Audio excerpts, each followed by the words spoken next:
The bill now moves to Florida's Republican-controlled House of Representatives. The minimum age for handguns nationally is already 21. However, a person can be as young as 18 to buy a rifle in Florida, with no waiting period.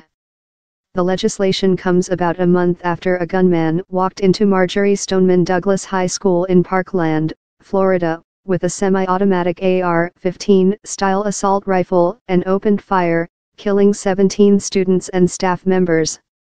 The man accused of the massacre was 18 when he legally purchased the rifle he used, authorities said. The bill passed by the Senate represents a break with the National Rifle Association, NRA, gun rights lobby, which has resisted proposals to raise age limits or impose new weighting limits. Under the amended Senate bill, classroom teachers would be excluded from carrying guns to work unless they were part of the Junior Reserve Officers Training Corps program or members of the U.S. military or former police officers. Other school personnel would be eligible to participate.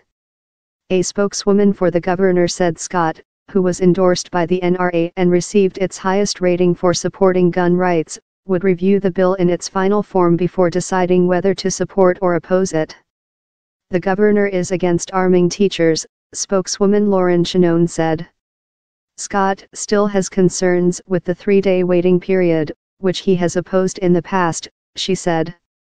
Addressing mental health, the Senate bill as it was passed echoes a number of other proposals endorsed by Scott after the February 14 massacre, including new powers for police to temporarily seize guns from people involuntarily committed or deemed by a court a danger to themselves or others.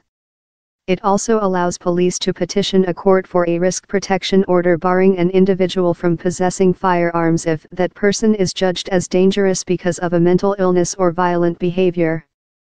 Authorities have said the accused Parkland gunman, Nicholas Cruz, had a history of mental issues, numerous encounters with police, and was expelled from the high school last year for unspecified disciplinary problems. Federal and state law enforcement have also acknowledged receiving multiple warnings about his potential for violence before the shooting. The Senate bill also provides nearly $400 million to pay for various school safety and mental health initiatives.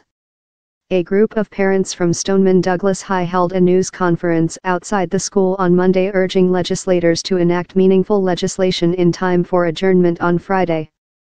Max Schachter, whose son was among those killed in Parkland, said parents hosted a meeting of 25 law enforcement officials and other experts from across the country to discuss school safety, and all opposed arming teachers. Not a single expert said that was a good idea, Schachter said.